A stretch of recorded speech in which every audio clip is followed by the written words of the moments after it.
Describe him. Hot. Way cuter than any guy she'd ever dated. Don't fly much? He asked and smiled. She caught the small dimple in his right cheek. Her head jolted as the plane suddenly shook. Jeez, how many turbulent air pockets would they speed through? She grimaced and grabbed the edge of her seat. Push through it, Kate. I fly for work all the time, but usually only quick trips up and down the West Coast. Flying never bothers me. Thanks to my tequila friend, I'll be out like a light in no time. He brought his plastic cup to his lips and tilted it up. Of course he was planning on going to sleep. Figures. Typical man. She downed the vodka straight and cracked open the tomato juice, pouring its contents into the empty plastic cup. Unscrewing the second vodka bottle, she added the clear liquid and gave it a swirl. Maybe she could keep him up for a few more minutes until the alcohol fully took effect. I'm Kate, by the way, she said. Might as well get a name before he went nighty-night. Drew. Nice to meet you. Kate brought the cup to her lips. Why was his name so familiar? She hadn't dated a Drew. Truth be told, she hadn't dated anyone lately. After a number of failed attempts with men who were either only after one thing or just plain wrong for her, she decided to throw herself into her work. It was easier that way.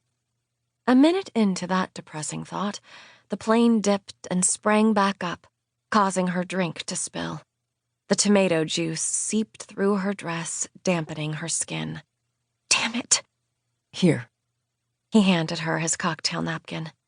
Thank you. She attempted to blot her white dress, only making the stain worse. So much for looking like a sophisticated wedding planner on her way to plan a high-profile wedding that would change her career. Frustrated, she stuffed the wet napkin into her empty cup. Hundreds of dollars for more confidence down the drain. She sat up, her eyes glued on the first-class flight attendant as the woman secured the beverage cart and took her seat. It was never a good sign when they suspended drink service. This couldn't be good. She knew it. A flash of her babies waiting for her at home paralyzed her. What if she orphaned them? Who would take care of them? Certainly not her irresponsible mother. Her hands tightened around her seatbelt. Oh, God. Who's going to raise Carly and Sydney? This is not happening. Please. God, please. I promise, if we land safely, I will never, ever miss church again. I will make it a point to see my mom more often, and I'll stop wasting time watching cat videos on social media. Are Carly and Sydney your daughters? Kate twisted in her seat. Was Mr. Handsome smirking? Well, that's just terrific. Finding my meltdowns humorous, are you? He'll wipe that stupid grin off his face when this gigantic metal tube dives nose first into the ground. No, they're my cats, she wailed. My fur babies, and they'll be orphans. She buried her head in her hands. She felt something hit her leg and moved her hands. It was Drew's seatbelt buckle. I'll be right back. I need to use the bathroom. He headed for the back of the plane. You're not supposed to get up until they turn off the sign, Kate called out. Why couldn't he use the front lavatory? He probably thought she was crazy. Maybe she was losing it. Taking a deep breath, she fixed her gaze up at the illuminated seatbelt sign, praying for it to go off.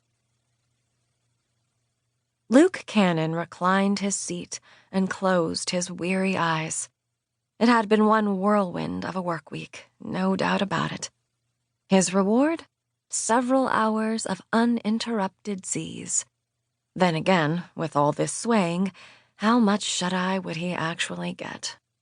He usually flew first class for cross-continental flights, but his identical twin brother had arranged this trip half-assed and had stuck him in coach. Dude, wake up! He cracked open one eye. Speaking of his mirror image, I need you to put this on. Drew peeled off his blazer and threw it into Luke's lap.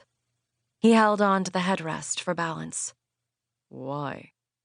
Luke raised